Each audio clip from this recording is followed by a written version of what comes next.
Finalement, ils allaient nini, ils allaient maracuja, ils allaient pam pom, ils allaient manga, moufoubeto, ils allaient nini. Voilà, ils nous ont dit que non, le fruit du jardin d'Éden était la sexualité ou pas, parce qu'il y a un film, il y a des dessins animés, tout le monde a parlé de la mboumaya pomme, parce que tout le monde a parlé de l'élo.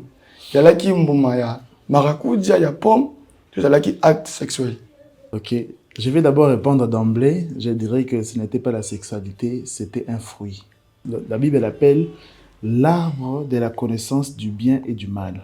Dieu avait déjà prévu un moyen par lequel l'homme et la femme allaient se multiplier. Parce que Dieu a dit dans la parole, multipliez-vous, remplissez la terre. Donc je pense que Dieu avait déjà prévu la sexualité pour Adam et Ève pour remplir la terre. Je vais vous dire ce que moi je crois. Je vous prie en tout cas de vous abonner, laissez un like pour nous encourager dans cette émission. Suivez-moi attentivement dans ce que je vais dire ce soir. Dieu crée le monde, il met Adam et Ève dans le jardin. Il crée d'abord le monde et il met un jardin dans Éden. La Bible dit que Dieu plaça l'homme dans les jardins d'Éden. Les jardins d'Éden signifie c'était un jardin qui se trouve dans Éden. Les jardins représentent, entre autres, un temple. Parce que dans les temples, nous venons au temple pour rencontrer notre Dieu. De cette même manière, Dieu venait dans les jardins pour rencontrer l'homme. Dieu décide de placer un fruit au milieu du jardin. Un arbre, disons, qu'on appelait l'arbre de la connaissance du bien et du mal. Pourquoi Dieu va faire ça? Nous allons revenir un peu en arrière. Je vais vous donner une version de l'histoire de la chute de l'homme selon l'islam. L'islam raconte ceci. Lorsque Dieu a formé l'homme de la poussière, l'homme a fait 40 jours, Nzambati qui est 40 jours pour l'argile et sa forme et sengeli, avant de souffler sur ses narines. Ça, c'est l'islam qui le dit. Lucifer, qui s'appelle Iblis dans la religion islamique, Iblis va venir pénétrer dans l'homme. Il va entrer dans l'homme pour sonder l'homme. Il est entré dans l'homme, il a vu que l'homme était vide à l'intérieur de lui. En ressortant de l'homme, il va raconter aux autres anges, il dit, cet homme ne sera pas fidèle. Je suis entré en lui, j'ai vu qu'il était vide. 40 jours plus tard, Dieu vient, il souffle sur les narines de l'homme, l'homme prend vie. L'homme commence à respirer, il devient un être vivant. Alors, le Créateur va demander à tous les anges de se prosterner devant cet homme-là, devant Adam. Ça, c'est l'histoire de la chute de l'homme selon l'islam. Dieu va demander aux anges de se prosterner devant Adam. Tu comprends? Oui. Tu me suis? Très bien. Alors, tous les anges se prosternent par obéissance à Dieu, mais Iblis, Lucifer, refuse de se prosterner. Dieu lui demande, mais pourquoi tu ne veux pas te prosterner alors que moi, je l'ai dit? Lucifer va dire, Iblis, il va dire à Dieu, je ne peux pas et je ne veux pas me prosterner devant lui parce que je suis meilleur que lui. Moi, tu m'as créé de feu et lui, tu l'as créé d'argile. Je suis entré dans lui, j'ai vu qu'il était vide. Il n'est pas capable d'être fidèle. Or, moi, je t'ai servi pendant plusieurs siècles sans me rebeller. Mais cet homme devant qui tu nous demandes de nous agenouiller ne sera jamais fidèle. Alors, Dieu va lui dire, puisque tu refuses de te prosterner, d'honorer la parole que moi j'ai dit, désormais, il n'y aura plus de demeure pour toi aux cieux. Dieu va chasser Lucifer. Ça, c'est l'explication de la chute de Lucifer selon l'islam. Dieu les chasse. Il refuse de se prosterner devant Adam. Pourquoi? Parce qu'il dit que Adam est faible. Lui, il est meilleur qu'Adam. Alors, lorsque Dieu les chasse, qu'est-ce qu'il va dire à Dieu? Il dit à Dieu, puisque tu me chasses pour cet homme qui n'est pas fidèle, sache que je vais me mettre sur son chemin et je vais te prouver que cet homme ne sera jamais fidèle. C'est là, ça me rappelle l'histoire de Job dans la Bible canonique. De la même manière que Satan dit que l'homme ne sera jamais fidèle, je vais te montrer. De cette même manière, il était parti accuser Job devant Dieu. Dieu lui demande, est-ce que tu as vu mon serviteur Job, etc. Satan va répondre en disant, oui, n'est-ce pas que tu le protèges? Il est fidèle parce que tu le protèges. Si tu me laisses toucher ses affaires, il ne sera plus fidèle. C'est de la même manière. Tu comprends? Oui, très Donc, bien. l'histoire de la chute de Satan selon l'islam et l'histoire de Job ont certaines coïncidences. Comprenez-moi très bien. Alors, Satan devient maintenant l'accusateur, l'ennemi de l'homme. L'accusateur. La Bible appelle l'accusateur. C'est pourquoi si tu lis bien dans la Bible, tu verras, la Bible dit, vous avez un avocat auprès du Père. Un avocat contre qui? Contre l'accusateur. Parce qu'on a un accusateur. Cet accusateur, c'est Satan. Pour lui, nous ne sommes pas dignes. Nous ne sommes pas fidèles. Alors, il se met comme accusateur pour venir nous accuser devant Dieu. Alors, Dieu va mettre Satan dehors. Il le met dehors. Maintenant, il place l'homme dans les jardins. Dieu a mis un arbre, un fruit. Dieu va lui dire, je mets un arbre au milieu du jardin. Ne mange pas cet arbre, sinon tu mourras. Vous connaissez l'ordre de Dieu par rapport à cet arbre-là. Pour que les anges voient si l'homme allait rester fidèle à Dieu ou si l'homme allait désobéir comme Satan l'avait prédit.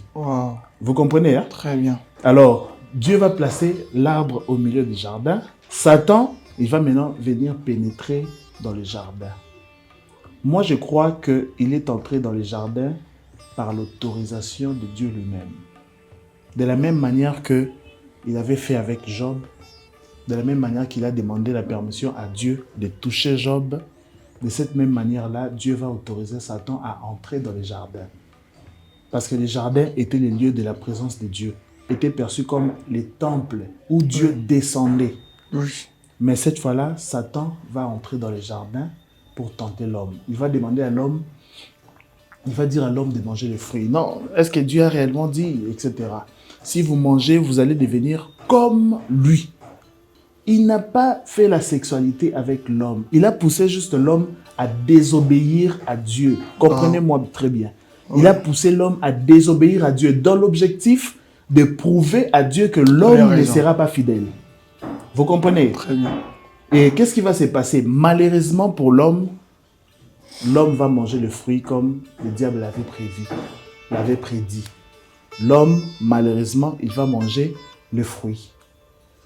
Alors, qu'est-ce qui va se passer? Suivez-moi. Lorsqu'il mange le fruit, le diable pense qu'il a eu raison, disant que oui, je l'avais dit, vous avez vu. Là, je suis réalisateur, je vais me mettre dans la scène d'un scénariste, je vais essayer d'illustrer quelque chose. Écoutez bien, le diable va maintenant commencer à déclarer, je vous l'avais dit, Michael, tu as vu, Gabriel, je vous avais dit que cet homme ne sera pas fidèle. Vous avez vu comment il a mangé les fruits? Il a commencé à parler, donc à dire qu'il avait raison, que l'homme ne sera pas fidèle. Or, Dieu, l'omniscient, lui qui sait tout, savait déjà que Satan allait faire ça et savait que l'homme allait tomber.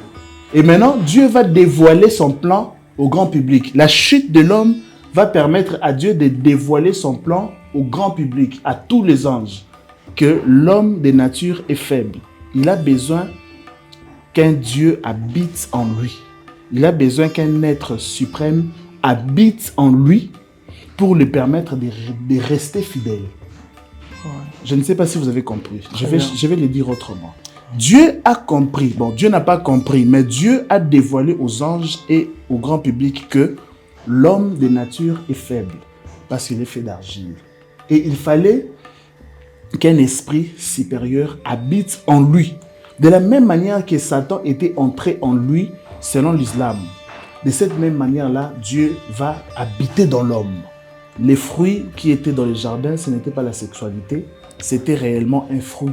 C'était une preuve que Dieu a mis pour dévoiler son plan pour l'humanité. Parce que Dieu voulait déjà habiter dans l'homme. Dieu avait le désir. Depuis le début, je l'ai dit, Dieu venait rencontrer l'homme dans le jardin. Depuis le début, Dieu a toujours voulu habiter avec l'homme. Mais il savait que l'homme n'est pas fidèle. L'homme ne sera pas fidèle parce qu'il est fait d'argile. Dieu le savait. Il est omniscient, il le savait très bien. Alors son plan était d'habiter dans l'homme, à l'intérieur de l'homme. Mais il a procédé par un processus. Il a laissé d'abord le diable qui était pénétré en lui. Il a laissé le diable. Le diable croyait, il a voulu faire croire aux anges que l'homme ne serait pas fidèle. Dieu va laisser le diable tenter l'homme pour le faire tomber, pour qu'au final, il puisse dévoiler son plan de venir habiter dans l'homme. C'est comme ça que vous allez lire dans Actes des Apôtres. Tout à coup, l'Esprit descend. Cette fois-là, Jésus envoie le Saint-Esprit pour habiter dans l'homme, dans l'objectif de le rendre capable et fidèle. Wow. Je ne sais pas si vous avez compris ce que j'ai dit. Oui, très bien. Voilà. Mais moi, je me pose la question, je dis que non. Pourquoi à la fin, Dieu dire moi, Adam et Ève? Ok, merci beaucoup. Très bonne question. Très bonne observation, je vais répondre à ça. Dieu va chasser l'homme. Écoutez-moi très bien. Dieu va maudire et chasser l'homme parce qu'il aimait l'homme. Wow. Je vais m'expliquer. Dieu va mettre l'homme dehors. L'homme mange des fruits. Dans Genèse 3.15, si vous lisez dans Genèse 3.15, vous allez voir, Dieu va maudire. Il y a une série de malédictions qui tombent sur l'homme, sur la femme. Et Dieu les chasse du jardin. Pourquoi Dieu va faire ça? Je viens de te dire ici que l'envie, les besoins, les projets de Dieu a toujours été d'habiter avec l'homme. Oui. Puisque Dieu vit éternellement, il veut habiter avec l'homme. L'homme devait aussi vivre éternellement. D'où pour que l'homme vive éternellement, il devait manger l'arbre de la vie éternelle. Je comprends. L'arbre de la vie éternelle était aussi dans les jardins. Parce qu'il y avait deux arbres, l'arbre de la vie éternelle et l'arbre de la connaissance du bien. Lorsque l'homme va manger l'arbre de la connaissance du bien et du mal, il devient capable de faire le mal également. C'est comme ça Dieu va dire dans la Bible, si vous lisez la parole, vous allez voir, Dieu va dire, voici l'homme est devenu comme l'un de nous. L'un de nous, c'est-à-dire que l'homme savait faire le bien, il pouvait aussi faire le mal. Si je laisse l'homme dans le jardin, alors qu'il connaît le mal, il va manger l'arbre de la vie éternelle et il va vivre éternellement cette fois-là en étant pécheur. Parce que l'homme a désobéi. Puisque l'homme a désobéi, s'il mange l'arbre de la vie éternelle, il va vivre éternellement, mais en étant pécheur. Or, les péchés, c'est la séparation d'avec Dieu. Tu comprends? Or, Dieu, dans son plan, il veut habiter avec l'homme. Maintenant, si l'homme vit éternellement en étant pécheur, c'est-à-dire l'homme va vivre éternellement en étant loin de Dieu. Or, par son amour, il voulait que l'homme vive avec lui, Dieu. Pour que l'homme vive avec lui, l'homme devait être sans péché. C'est comme ça que, puisque l'homme avait déjà désobéi, il était devenu péché. Alors, qu'est-ce que Dieu va dire? Dieu va préparer un plan pour les racheter. C'est par la mort de Jésus-Christ à la croix. Écoute bien, avant que ces plans puissent s'accomplir, l'homme devait être mis dehors, en dehors du jardin. Chassé. Dieu va les chasser du jardin pour l'empêcher de manger l'arbre de la vie éternelle. Non parce qu'il voulait punir l'homme. Dieu va les chasser du jardin parce qu'il aimait l'homme. Il voulait que l'homme reste d'abord en dehors du jardin pour qu'il ne mange pas l'arbre de la vie éternelle et ne vive pas éternellement en étant pécheur.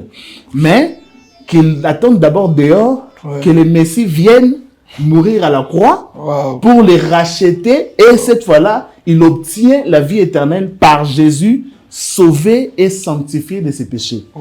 Je ne sais pas si vous avez compris ce que j'ai dit. Très bien. Et la punition, tu avais aussi parlé de la punition. La punition que Dieu va infliger sur Adam et sur Ève, c'était par rapport à sa nature de justice. Puisque l'homme a péché, la Bible dit que le salaire du péché, c'est la mort. Et Dieu est un Dieu juste. Puisque l'homme a désobéi, il devait être puni.